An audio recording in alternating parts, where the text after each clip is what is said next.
जय माता दी।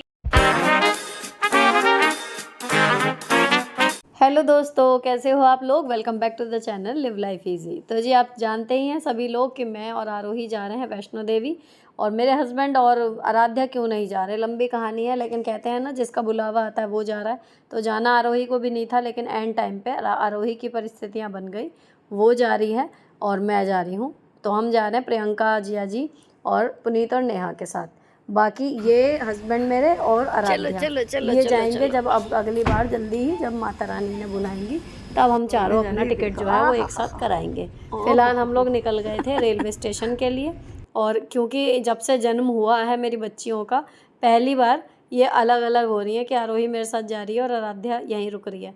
तो इन्हें आपस में बड़ा प्रेम आ रहा था और अजीब सा इनके लिए फीलिंग है ये। फिर हम स्टेशन पर पहुंच गए और वेट कर रहे थे अपनी ट्रेन का। तो ये गपलू हमारे साथ जा रहा है, मेरी नंद की बेटिया है।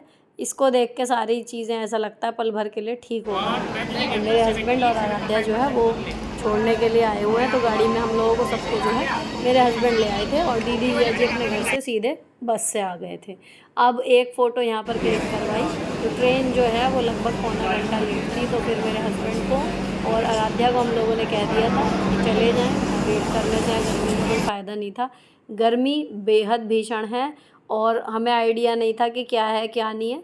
नॉन एसी में बुकिंग थी, रिज़र्वेशन जो करवाया हुआ था। खैर जब अब दोबारा कराएंगे तो इस चीज़ का विशेष ध्यान रखेंगे। तो गर्मी ने हालत ख़राब की हुई थी। फिर ट्रेन चल पड़ी और लगभग 8:30 बजे के करीब हम लोगों ने, जो घर से मैं पूड़ी सब्ज़ी बना के लाई थी, अचार, और नेहा भी लाई थी पूड़ी सब्ज़ी और अचार, हम लोगों ने सबने अपना डिनर किया और उसके बाद कोशिश करने लगे जैसे तैसे सोने की। अब ये मिर्चें जो आपको दिखाई, इनकी रेसिपी शेयर की थी मैंने, ये जिया जी को बहुत पसंद है तो मैं ये लेके गई थी। फिर जैसे तैसे रात कटी, बहुत मुश्किल रात कटी मैं आपको बताऊं, क्योंकि गर्मी थी। और अब सुबह जो है उठ गए, तो सुबह के टाइम ये था अब ट्रेन रुकने का टाइम है। तो अब हम लोगों ने वापस अपने अपने जो है बैगेज अपने पास को देख लिए हैं, रख लिए हैं, उतरने के लिए बिल्कुल रेडी हैं। लास्ट में ये क्लिप बनाई। फिर बाहर आके हमें लेनी है जम्मू रेलवे स्टेशन पे। जब हम लोग थे वहाँ से कटरा के लिए जाती हैं बसेस, प्राइवेट भी जाती हैं, गवर्नमेंट बसेस भी जाती हैं। नॉन एसी का टिकट जो है वो 60 रुपीज़ का लगभग का है, और जो एसी वाली है वो 180 रुपये कुछ का है। सफ़र का टाइम बताऊं तो 2 से ढाई घंटा आपको यहाँ पर लगेगा। लेकिन ये वाला जो सफ़र है ये कहना चाहिए पूरी, अगर आपकी ट्रेन जर्नी अच्छी है या अच्छी नहीं भी है, ये वाला जो सफ़र है ये बेस्ट टाइम होता है इस पूरी ट्रिप का। क्यों? अब हमने यहाँ पर एसी बस फ़िलहाल कर ली है क्योंकि रात में काफ़ी परेशान हो गए। तो अब ये था कि अब दोबारा हिम्मत नहीं है इस टाइम। सुबह भी इतनी गर्मी है यहाँ जम्मू में, आपको बता रही हूँ कि पसीने सूख नहीं रहे थे, भले सूरज दिख रहा है या नहीं दिख रहा, गर्मी इतनी प्रचंड है यहाँ पर। ड्राइवर और लोकल यहाँ के जितने लोगों से भी बात की वो यही कह रहे हैं कि बारिश रोज़ हो रही है, लेकिन गर्मी में कोई कमी यहाँ पर नहीं है, जैसी मैदानों में है सेम मान के चलिए। लेकिन ये वाला सफ़र आपका जो 2-2.5 घंटे हैं ये सबसे अच्छा होता है। सुंदर नज़ारे आपको देखने को मिलेंगे पहाड़ों के यहाँ पर, और यहाँ से भवन भी नज़र आना शुरू हो जाता है। अगर रात में लाइटें जलती हैं तब आपको समझ में आएगा, नहीं तो वैसे दिन में देखेंगे तो जैसे और पहाड़ दिख रहे हैं वैसा ही दिखता है, नहीं पहचान में आता। लेकिन रात को जब वापस आते हैं तो भवन जो है वो नज़र आता है इतनी दूर तक, यहाँ पर काफ़ी दूर से दिखती हैं उसकी लाइटें। अब यहाँ पर जी ये सफ़र जो 2.5 घंटे का लगभग का है, इसमें एक आपको ब्रेक देंगे। ये जो हम दोनों तरफ से गए हैं वो गवर्नमेंट बस में ही गए हैं ताकि समय पे छूट जाए, वरना यहाँ पर दिमाग मतलब बिल्कुल ख़त्म कर देते हैं चिल्ला चिल्ला के कि इस बस में बैठो उस बस में बैठो। पता नहीं क्यों यहाँ पर नंबर नहीं है कि 1 बाय 1 बस लगाइए, जो भर जाए उसे जाने दीजिए, तो ना आपको परेशानी हो ना यात्रियों को। पर ऐसा कुछ नहीं होता। गवर्नमेंट वाली जो बसें हैं J&K वाली, वो अपने राइट टाइम पे छूटती हैं। तो सजेस्ट यही करूँगी मैं आपको भी कि आप भी अगर ये वाला रूट जब ट्रैवल करो तो या तो टैक्सी कर रहे हो तो अलग बात है, लेकिन अगर बस से आ रहे हो तो गवर्नमेंट वाली बसें लें, चाहे एसी वाली मिले चाहे नॉन एसी। और इस पूरे रास्ते में ये 3 सुंदर सी टनल पड़ती हैं बैक टू बैक, एक के बाद एक। और मतलब इसको देख के अटल टनल याद आ गई थी, लेकिन वो काफ़ी बड़ी है और ये छोटी सी हैं 3।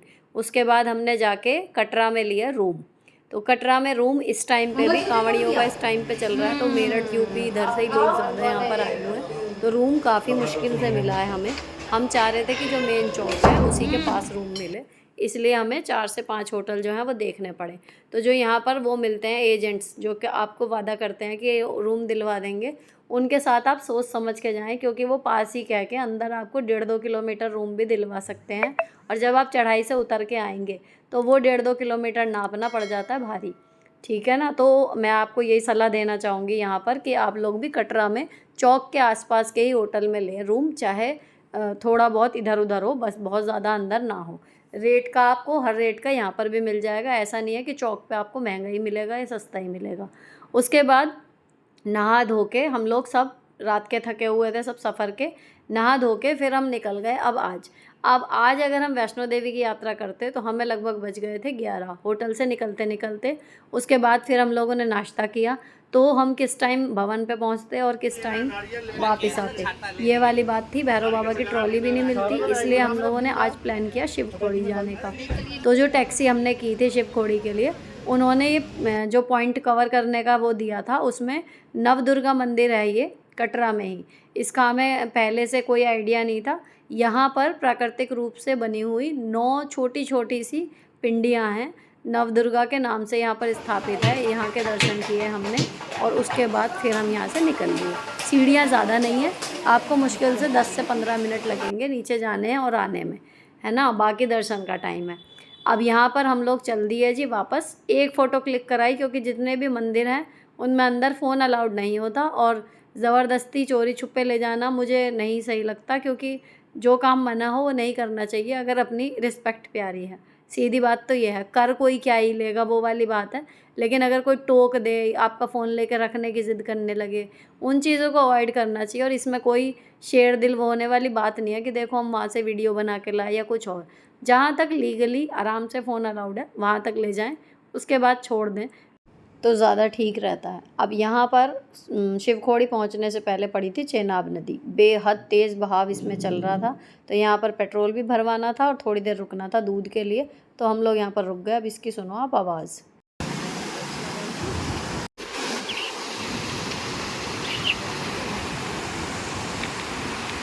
मौसम यहाँ पर बिल्कुल सुहावना हो गया था। इवन जब गाड़ी में चले हैं तो बारिश भी पड़ने लगी थी। तो यहाँ पर मैंने 1-2 फ़ोटो, मतलब सभी ने खिंचवाई, तो मैंने एक आध रील के हिसाब से बनाई है। अगर बन गई तो आपके साथ इंस्टाग्राम पे शेयर करूँगी। अगर आपने मुझे वहाँ फॉलो नहीं किया है तो वहाँ देख लीजिएगा, रील्स वगैरह मैं उस पर शो करती हूँ।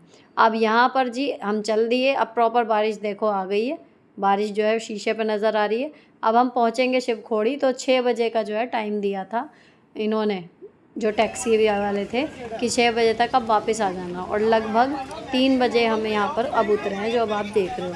3 बजे के करीब हम यहाँ से जाएंगे और अब चढ़ाई शुरू करेंगे।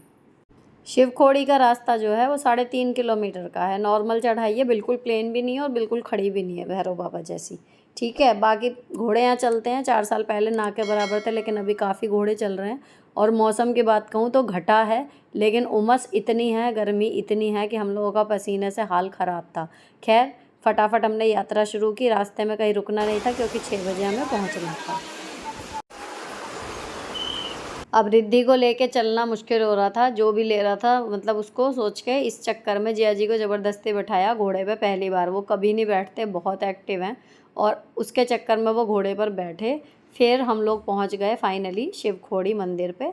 और ये मंदिर का प्रांगण है जहाँ से आप प्रसाद लीजिए और आगे मंदिर के दर्शन की लाइन में लग जाइए। बस यहाँ आपको अपने प्रसाद का ध्यान रखना पड़ेगा, क्योंकि लंगूरों ने प्रसाद के थैले का रंग रटा हुआ है, जैसे ही दिखता है वो झपट्टा मार देते हैं। आक्रामक है मतलब यहाँ के लंगूर।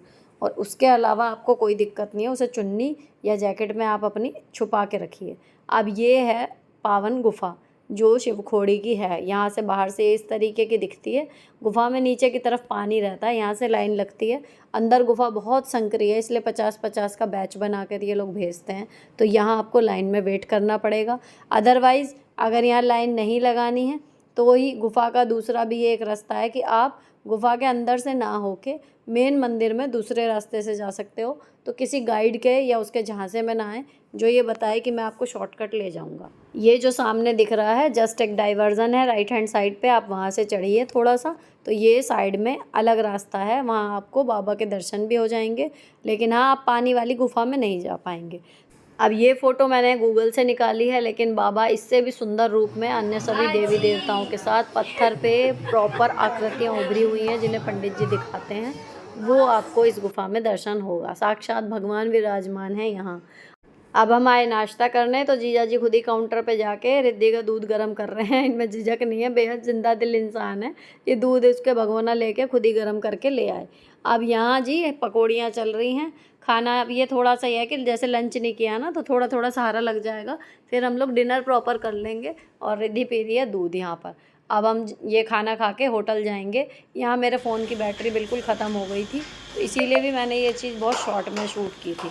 फिर 2-2.5 घंटा लगभग होटल में बिता के फिर हम लोग जा रहे हैं अब रात को डिनर करने। तो खाना खाएंगे और साथ में होटल के पास ही जो बाज़ार है, वहाँ से बच्चों की भी शॉपिंग आज ही करा देंगे, क्योंकि नहीं पता अब आने वाले दिनों में टाइम मिलेगा नहीं मिलेगा। तो फिर बच्चों का सामान रह जाता है, तो फिर वो अपसेट हो जाते हैं। हमने फिर डिनर में ऑर्डर की थाली। रेस्टोरेंट भी हमारे होटल के पास ही था, तो चौक पे होटल लेने का या चौक के आसपास लेने का बड़ा फ़ायदा होता है। आपको शॉपिंग, खाना सब कुछ होटल से निकलते ही मिल जाएगा, कोई दिक्कत नहीं होगी।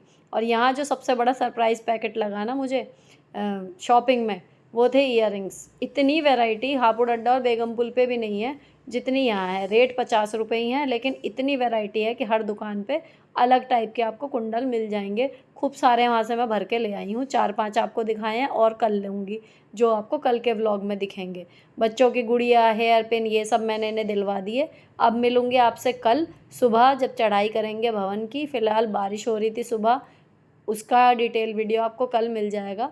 फ़िलहाल ये वीडियो यहीं पर ख़त्म होता है। अच्छा लगा हो किसी भी वजह से तो चैनल को सब्सक्राइब किए बिना मत जाना। मिलती हूँ आपसे नेक्स्ट वीडियो में। Till then bye bye, stay beautiful always.